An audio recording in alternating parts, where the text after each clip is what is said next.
m'agradaria fer una prèvia i mostrar novament el malestar de la nostra organització perquè considerem que per segona vegada al llarg d'aquesta negociació no s'ha respectat l'article 33.1 i 34.7 del TREBEP i bàsicament perquè no s'ha respectat el principi de bona fe negociadora, perquè no disposàvem de la documentació que s'anava a tractar en aquesta mesa i que a més havíem sol·licitat i que a més se'ns havia comunicat el dia d'abans i així està enregistrat que disposaríem de la documentació per a aquesta mesa al llarg del dia. Documentació que no va arribar i que per tant nosaltres no estem en igualtat de condicions per al tractament d'aquesta documentació com sí que ho està la representació de l'administració. Esta conselleria no està sitiada en cap moment. Dir això és faltar el respecte al professorat en lluita que portem ja quasi 4 setmanes senceres de vaga.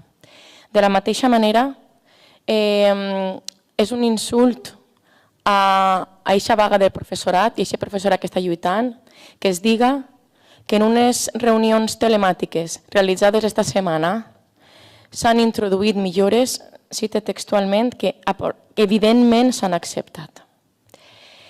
Si tantes ganes tenia l'administració de fer aquestes millores, les haguera pogut dur a terme en setembre, quan se li va demanar a esta conselleria que negociara tant la millora de l'escola pública valenciana com la millora de les condicions de treball del professorat.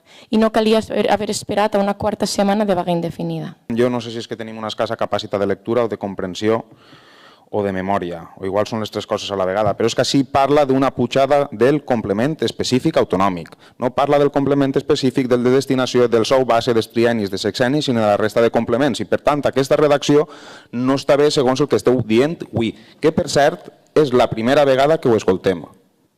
Esta mesa no ha sigut àgil en absolut i és complicat poder-li dir mesa sectorial. Ho ha comentat el company Lluís abans. El que ha passat en aquest tram és molt difícil de diferenciar d'una roda de premsa que haguera pogut fer perfectament la consellera, el secretari autonòmic, els diferents directors generals, per presentar el document que ha arribat abans a la premsa que estava ahir fora que al professorat. O, ja vos dic, no només roda de premsa, és que és un espai electoral gratuït. Com ja ha indicat el secretari autonòmic que hi haurà una nova mesa, la setmana que ve nosaltres la sol·licitem per a demà. Considerem que és totalment innecessari dilatar en el temps la negociació, és el que està reclamant la comunitat educativa, el professorat, predisposició plena per la nostra organització per negociar dia i nit si fa falta. I per tant, que queda palesa la voluntat nostra de negociar ja, demà. M'agradaria remarcar l'apreciació que ha fet el director general de centres, simplement matisar que bona fe negociadora seria que no haguera fet falta 26 dies de vaga educativa per evolucionar uns documents. Això hauria sigut bona fe negociadora, abocant al professorat i a la comunitat educativa un desgast totalment innecessari. Per les al·lusions que ha fet el secretari autonòmic també a la separació de poders, nosaltres l'entenem perfectament, però també estem en el nostre lloc de reivindicar i proposar millores per al sistema educatiu públic valencià i també, òbviament, ho fem per a la nostra llengua pròpia. I, per tant, demanem la negociació d'un canvi de model lingüístic diferent del que està aplicant-se.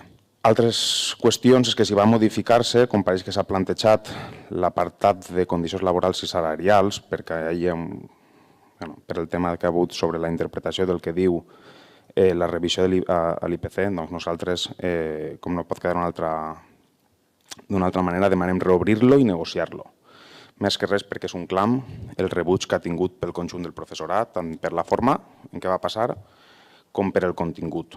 Molt de respecte tampoc ha mostrat la conselleria quan han sigut diversos els requeriments del Tribunal Superior de Justícia perquè es complisca l'acord de plantilles del 2023.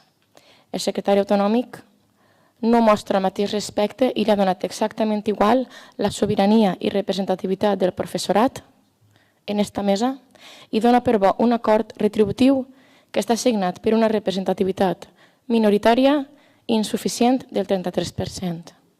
Li pregue des de la cordialitat, però també des de la contundència, que no doni lliçons de respecte a la legalitat, a la separació de poders i a la representativitat al professorat, perquè l'autèntica lliçó així l'estem donant el professorat en vaga.